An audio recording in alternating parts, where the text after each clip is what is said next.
All right, good morning, everyone. I want to thank you for taking the time to get on our webinars this morning. We do 2 live training webinars from Advanced Agent Services every week, each Tuesday and Thursday at noon Eastern Time, 11 o'clock Central, 10 Mountain, and 9 a.m. Pacific Time. So today I'm going to cover the profile in the system. We're trying to give you guys a lot of flexibility, and so there's a lot of things you can turn on and off. It's one of the places that you can put in your underwriters. You can add logos and pictures and things like that. You can design your own signature, and so again, all of that stuff is done in your profile. When you come to this dashboard or navigation page, I think I have it updated so that when you come in, if you have not indicated who your primary underwriter or carrier is that you write business with, it will prompt you to add an underwriter. So that button is right here, add underwriter, and you can do that from here. Otherwise, you can go into your profile and do that, and I'll cover that here in just a moment. So this is the profile page. You can update your username and password if you want. You can set a standard default category here, which is when you add a new contact, it will put that in by default, and then of course you can update and add categories to the system. Next is the contact information for you. It's got your first and last name. We have in here the agreement to the terms and conditions, and you won't have to worry about the switch. You can do that down here in the primary customized signature, Jim, so you can put that in here so it's in your signature.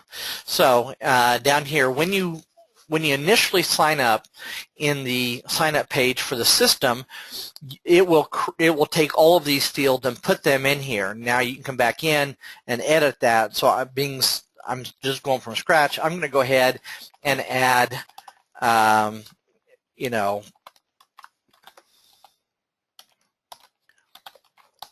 so you can put in whatever nomenclature you want in here. Then you can do your company name, put in your address, which is recommended so that you're W3C compliant. It's commanded or it's in the law that you have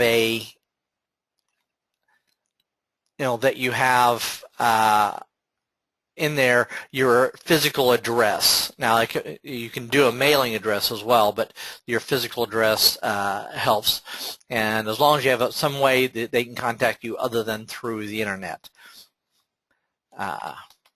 Next, and then of course it's good to have your phone number in there. You want them to be able to get in touch with you, and you could do in here. You could do phone, and then if you wanted to, you could actually do a fax number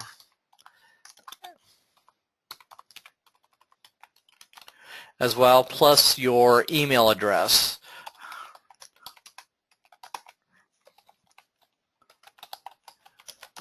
So anyway, and then of course, one of the nice things is that you could actually do a tagline, creating tailwinds, whatever you want to have down here, and even a link to your website.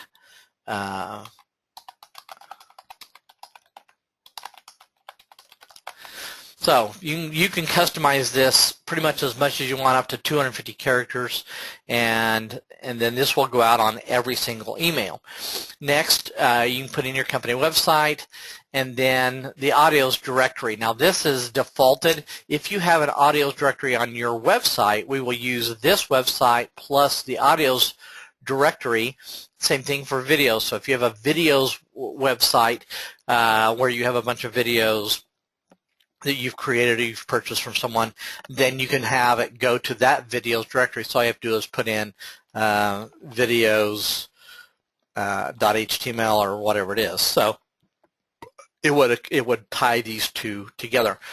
Next is the agent folder. For everyone who signs up, you get a folder. If we have not talked to you about your folder, then get with me afterwards and we will show you how to go in and create this. Essentially, you go in and you put in your folder name or whatever you want it to be so that it's customized to you. Now, right now, coming up with one that's the same as somebody else's is usually pretty rare.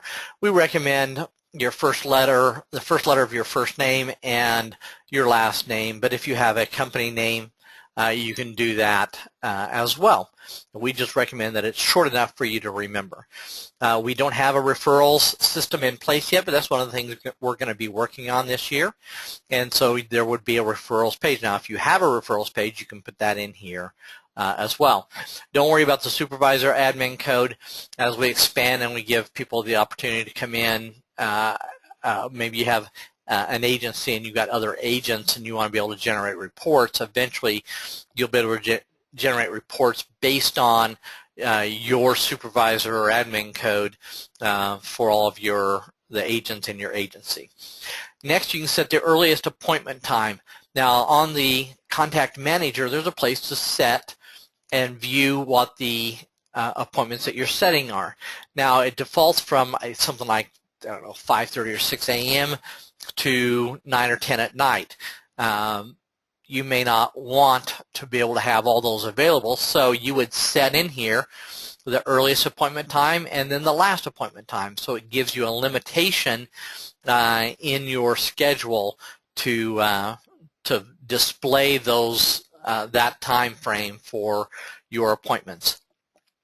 Typically, you're not going to worry about the tax rates because you're not going to be doing invoicing, and the invoicing is you don't have to worry about that either. I think this, it's not this number that we use for sequencing. I think it's a hidden number for sequencing. Well, actually, that's for the policy manager, so you don't have to worry about this at all. Next, if you want to include birthdays and anniversary fields in the Contact Manager, make sure that's checked. If you want, excuse me, if you want your autoresponders to go out on the weekends, it defaults to not sending them out on weekends. Typically, those are going to be business owners that you're dealing with, so, or a lot of them, perhaps, and so you may not want them to go out on weekends. And so anyway, it's not checked by default, but if you would like to have the autoresponder to send those emails out on the weekends, then you would check that box. Also, you can have the system update and include the Google Calendars. And also, when you send an email for a calendar event to get added, if you want to send them that notification, you would check this box and it would put their email into the system. And I covered that in the Contact Manager. So when you schedule an appointment and then you want to add it to your calendar, you will need a email address in here that's for myEventBot. And in order to have an account, which is free, you can simply click myEventBot. That will open up, and then you can go in here and you can come in and you can sign up. They will give you an email. You can see here in the to column, there's a bunch of letters, upper and lowercase, at eventbot.appspot.com. They will give you that kind of an email address. You'll add it. You'll add that in here so that when you schedule an appointment and you have this set for include Google Calendar updates for the Contact Manager, when you're in that record and you schedule an appointment and add it to the calendar, it will send it to the address that they create for you. And there's a place for CC, so you can send that in. And then when you put in what the event is and the date and time, it will figure out when that is and add that to your Google Calendar. So the only thing it won't do is it won't automatically default to sending you an email or a text message notification a little before. So if you want to set that, you'd have to go into the calendar, click that event, and set when you want to be notified for it. All right, next is customize next action. There are up to 5 you can do, and so if you set these, I'm trying to think of actually if this is next action. Actually, this may be where you acquire the card, so I may have to rename that. But you can put in a few extra places. So if you went to a conference, you could put those in. So when you add somebody to it, you would have a list of additional places that you acquired their card from. It's not the next action. The next action item we already have set a huge list already, so I will change this so that it doesn't say next action, but it's usually where the card or your information acquired from when you add them to the contact manager. Next, we have images. There's a place for a logo, and there's a place for an image or a photo for you. Now in marketing, the rule is we don't do business with businesses, we do business with people. So whenever you can have an image on file here of you and your bright shining face, a smiling face, that's recommended, and we're going to be adding the ability to put that into the analysis so that it has your logo and your picture in the analysis, so that it becomes a little more, everything we can do to make sure we connect with people, the better. And as you well know, that's one of my big things, is that we want to make sure that you build a really good relationship with your prospects and your clients, and one way to do that is to have your face and your company logo on those documents. And you can change them at any time. You come in here, just simply click add or change, and it'll pop up a box asking you to change that, and then it'll update this. Next is the primary insurance underwriter information. In here, it reads a list of companies that are in the system, and back on the dashboard there's a place that says add underwriter. If that underwriter is not listed here, you can add it to here. We have in here KS National, which is one of my dummy accounts, but everything else is live, and we can add information, we can as a company, to make that with more information in it for contacting, that kind of stuff. But basically there's a few things in here which you can put in, I think address and maybe a phone number of the home office, things like that, and then the interest rate. So you can put in, what you'll do is you'll put in your agent ID number, and if you're licensed to sell Series 6 and 7 series investment vehicles, then you would check this box, licensed to sell investments. By doing this box on the game plan, there's a place that has 2 disclosures. One is that if you are not licensed, it says in there that you've been that they've been notified you're not licensed to give advice to liquidate or to sell off or change your investments, that you're not legally, you don't have the legal right to do that.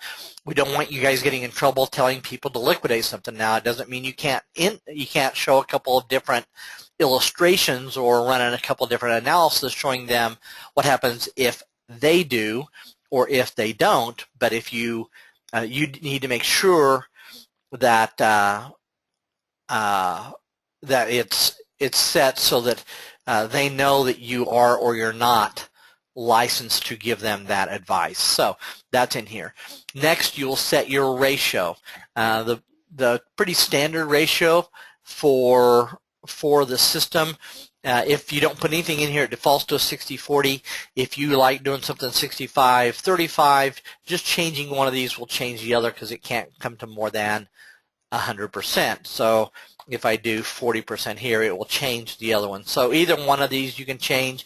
If your base rate is 25%, do that, and it'll use these calculations in the analysis when it calculates what the cash values are. Now, of course, once you do that, you can always go back in, change the base amount and it will recalculate the cash values, or you can go in and manually enter the cash values. Now, we don't recommend that you do that until after you've run through a series of analysis.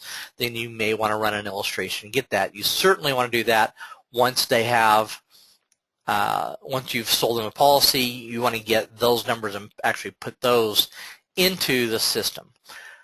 And we have a secondary insurance underwriter information here. Basically, it's the same thing. You can pick from the list of underwriters, and then you put in your agent ID number. And then once you have all that, and we're going to be adding, I think we're going to be adding 3 more insurance underwriters to the system. So you'll actually have up to 5 that you'll be able to pull from. And then once you're done, you simply hit update, and all of this information, whatever you've changed in here, the signature, all of that stuff is saved to the database. And when we come back in, it's all saved. So here's the customized email signature. In ours, when you get the email from our broadcast telling you about the webinar, we actually have in here an image. And so if you know how to do that, you can add one of these images to your signature, and depending on whether you put it at the bottom or at the top, it may wrap around your image. So there is some things you can do here to customize it so that there's your picture or your company logo is in with it. Now remember, I said that's all, folks. What happens is it creates an agent folder. So let me go over and show you what that looks like. Here is the free report. This comes standard. This is when you sign up for the 30-day free trial.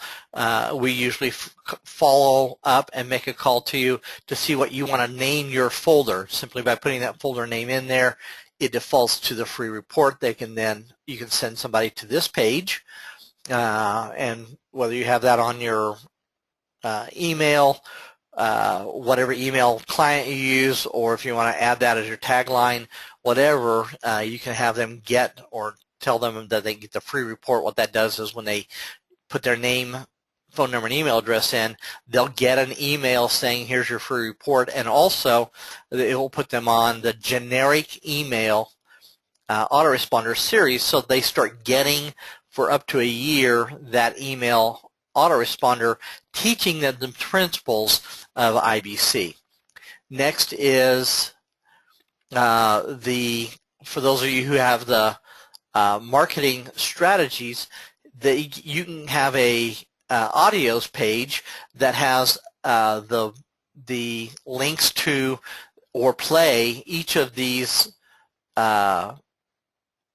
emails that we have a voiceover for. And if you purchase the marketing strategy, we actually add that. At the end, we actually have her do a section that's a call to action that says, if this appeals to you or you'd like to see what it can do for you, call Jim Byers at, and then list your phone number, and does that a couple times as a call to action. But if people don't want to listen, read those, they can always click in, and what will happen is this will open up a page that will have that email that we've had voiceovered. So that's how that works. And I'm not sure. Then they can download all of them. So if they'd like to load them to their iPhone or Android device, they can then listen to them, when they're on their way to work or to an appointment or something like that. So they actually get all of these at one place. Next, we have the report. This is the generic report that when you sign up and we give you your folder, automatically put in this free report. Now this one, you'll see the blue at the bottom has no information in it. When you get the marketing strategy, we then put your contact information in here. Right now it's 3 pages, but you can see that it has the traditional retirement plan, and the financial instrument, and we'll change this to FFT so we don't get in trouble for any compliance issues. The last page is kind of the summary of it and why some other people who have used this in the past, names like Walt Disney, the Kennedys, J.C. Penney, and even the former Fed chairman Ben Bernanke. And so it kind of strengthens the whole concept. And right now there's only 3 pages to this, but when you get the marketing strategy, we add a 4th page, which usually has your picture and your bio, which is your basically sales pitch of why they should use you. So that's what all of these things do in the profile. And again, if you don't have an initial underwriter carrier designated, when you come into the, let's see if I can actually undo this and see if it'll give me those, give me that screen. No, I apparently don't have that turned on, but we will be turning that on shortly. So when you come in here, if you don't have an underwriter designated, it will keep bothering you until you do.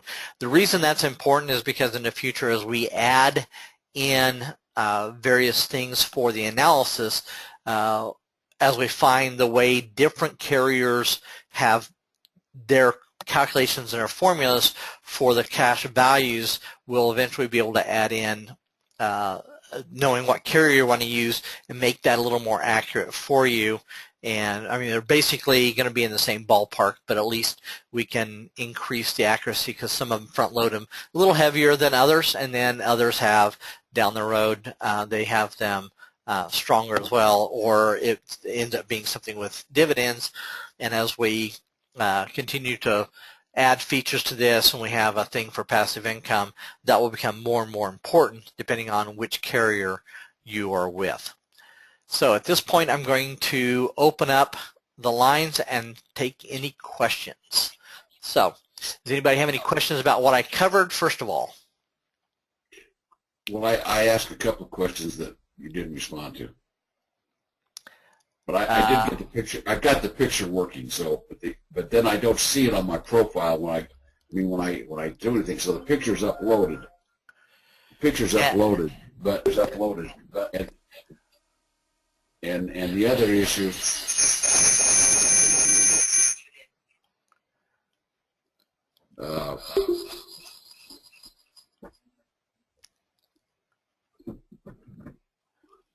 What was that?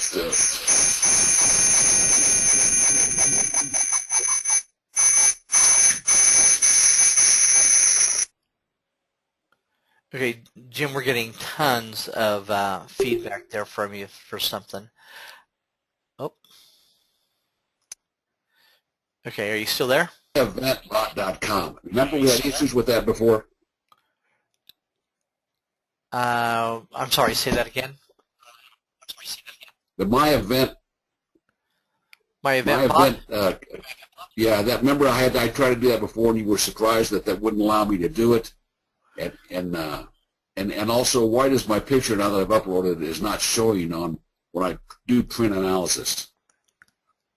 Because we've not enabled that yet. And then what good is it to upload the picture? I don't understand. Well, because you can put it in your signature for now, and I said we're going to be adding that to the analysis, but you can enable that and put that into your signature if you want. And yeah, I guess how do we put it in the signature? I mean, I uploaded the photo. Okay. It says photo on file now. How do we put that in the signature? Okay, and what will happen is this. There should be a link to this. Maybe I need to put a link in here so you can just cut and paste that into here. But what happens is, well, you know what, in order to make it so you don't have to understand HTML code, I'll have to work on giving you the ability to add an image to it by inserting that, because there is a way to do image, but you have to know the code, and we'll make that so that you don't have to know the code, and you'll just click where you want and be able to add add an All image right. in. Yeah, So because otherwise I don't see any benefit that what I just did. And also that myeventbot.com, remember I tried to do that before and it wouldn't work and you were surprised at that, saying that they whatever. yeah, apparently they've disabled it at a time. So anyway, he's got on So here. you think it's working now? No, it's not. He's Is it got, working sorry, now? sign up is disabled at the moment. So he does have Yes. that disabled until he gets that updated Right. for the new API. So right now nobody can add it if they haven't already had Okay. that added. So he'll, So that feature and the picture feature really have no value on our profile at this point. other than right, unless you know Okay. how to add that to your signature. So right. Yeah, I don't know how to do that. Yeah. So Okay. all right.